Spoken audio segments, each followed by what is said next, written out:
Hello, homeless advocate Eric Jonathan Shepta coming at you from 2nd and East Street Northwest near Washington, D.C.'s CCNV shelter. Well, I've committed to giving daily updates in terms of what's happening with the homeless community in terms of COVID-19, coronavirus, and so as it turns out, last night as I was walking into the building, a guy stopped me to say, "Do you know who you just walked past?" There were a couple of people sitting in the breezeway. Two sets of doors. Come through one door, and then about 4 or 5 feet later, there's another set of doors. And there were a couple of people sitting in that breezeway, and I didn't pay him any mind. But he told me, well, they have the virus, and they're waiting to be picked up and taken to get medical care. And he thought it was kind of atrocious that the security would allow people to walk past folk who either had the virus or were exposed. I'm not sure that they were actually positive, but they felt that they had reason to believe that they were either exposed or that they contracted the virus. So they were waiting for transport, medical transport. But anyway, following his complaint, they devised a method where anybody who either thinks they're positive or has been exposed to the virus can sit in the breezeway awaiting medical transport. All other people can no longer use the main entrance.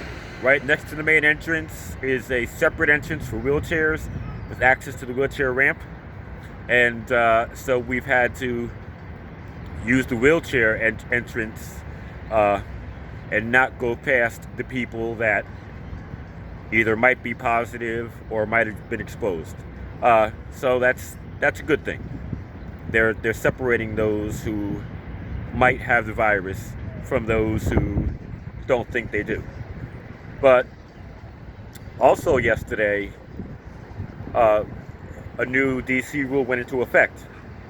The mayor dictated that everybody going to any grocery store must have on a mask of some sort.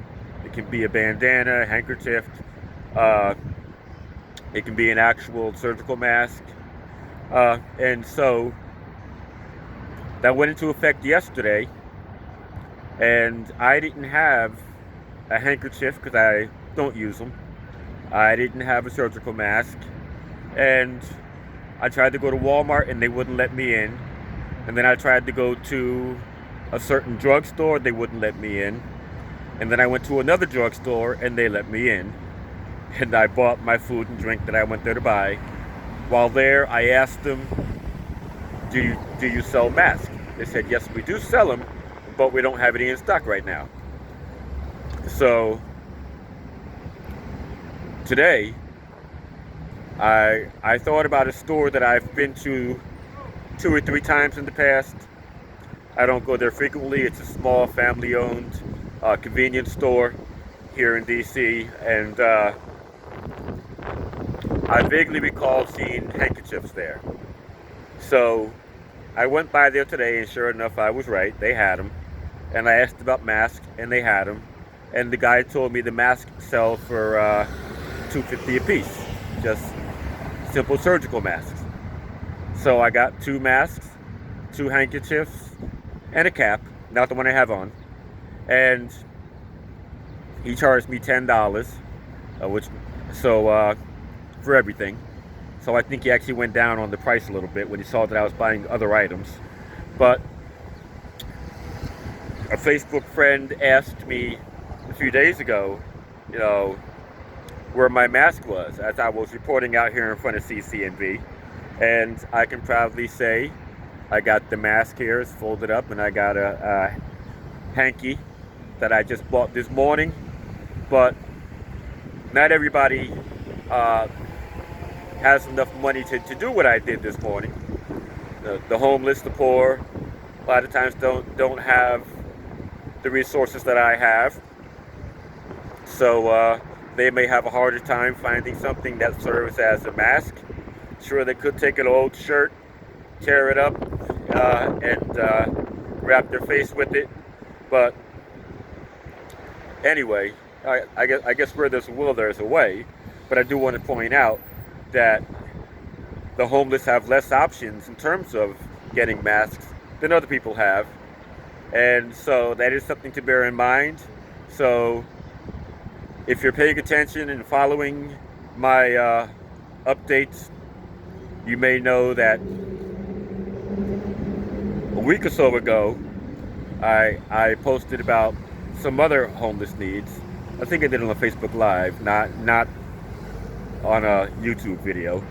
But I did post about the fact that I'm trying to change hands here. I did post about the fact that the homeless people have a hard time gaining access to outlets and to Wi-Fi. They do have electronic devices, phones, laptops, tablets, what have you, and some of them would go into a Starbucks or a library, charge up, use the Wi-Fi. They don't have those options right now. Some of them do have Obama phones that they can't charge, and so they may need some help charging their devices. So maybe you want to set up some sort of power bar exchange program with the homeless, and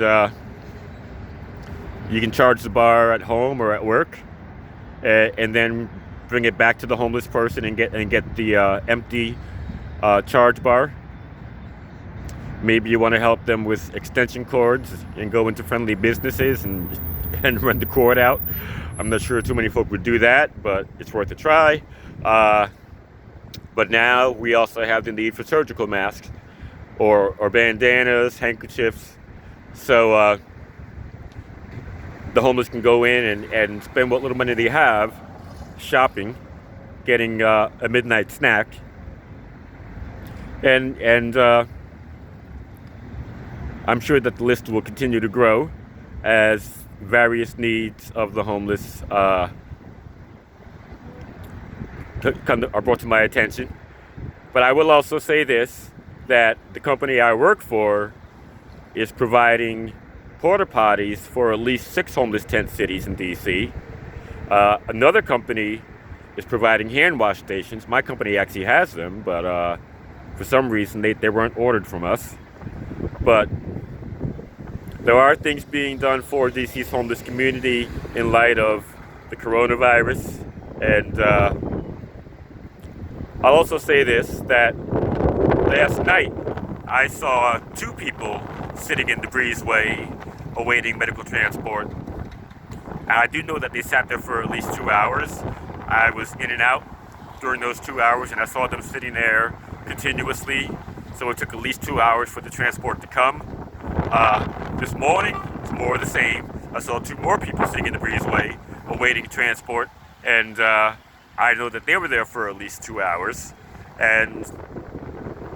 But at the same time, they are being helped, and anybody who slept near them is being put into hotel rooms, and we are mitigating this issue and preventing the spread.